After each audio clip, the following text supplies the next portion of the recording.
ഏനാത്ത് നിങ്ങൾക്കറിയാം M C റോഡിലെ ഒരു സ്ഥലമാണ്. ഇതിനൊരു പ്രത്യേകത എന്താണെന്ന് ചോദിച്ചാൽ പത്തനംതിട്ടയുടെയും കൊല്ലം ജില്ലയുടെയും അതിർത്തിയാണ് ഏനാത്ത്.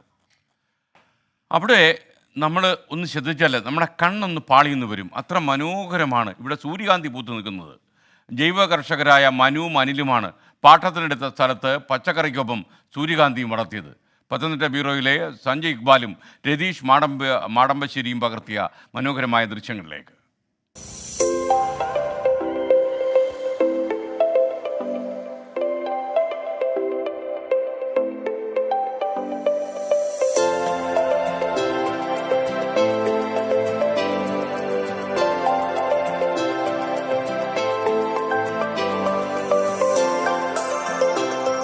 സ്വന്തം നാട്ടിൽ ഇത്രയും നല്ല മനോഹരമായിട്ടുള്ള ഒരു കാഴ്ച കാണാൻ പറ്റത്തിൽ ഒരുപാട് സന്തോഷമുണ്ട്. ഞാൻ കൊട്ടാരക്കരക്കാരിയാണ്, എങ്കിൽ പോലും എനിക്ക് ഇങ്ങനൊരു ഫാം ഇവിടെ ഉള്ളതിനെ പറ്റിയിട്ട് അറിയില്ലായിരുന്നു. ഞാൻ എല്ലാവരുടെയും പോസ്റ്റൊക്കെ കണ്ടിട്ടാണ് ഞാൻ ഇന്ന് ഇവിടെ ആക്ച്വലി വരുന്നത്.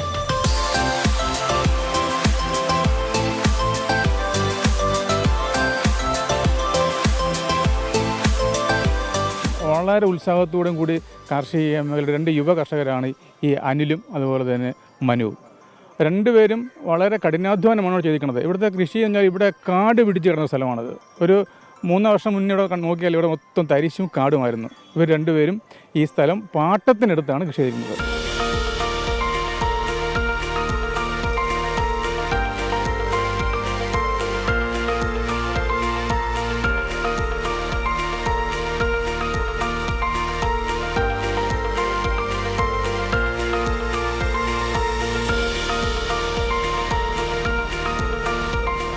എല്ലാ സ്ഥലങ്ങളിലും നമ്മൾ പച്ചക്കറി കൃഷിയാണ് മെയിനായിട്ട് ചെയ്യുന്നത്.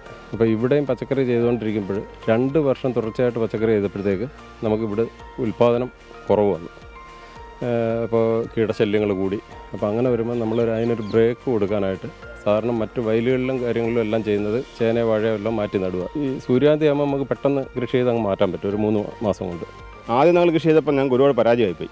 ഇത് അത് എന്ന് പറഞ്ഞാൽ ഇതിൻ്റെ ഫ്രണ്ട് ഫുള്ള് നമ്മൾ ചെയ്തതാണ്, വളരെ ഇതായിട്ട് ചെയ്തതാണ്. പക്ഷേ അതെല്ലാം വളരെ പരാജയമായി. കുറച്ച് സ്ഥലങ്ങളിൽ മാത്രമായിരുന്നു അത് ശരിയായി വന്നത്. അപ്പോൾ അന്നൊരു പാഠം പഠിച്ചത് എങ്ങനെ ചെയ്യണമെന്ന് പഠിച്ചു.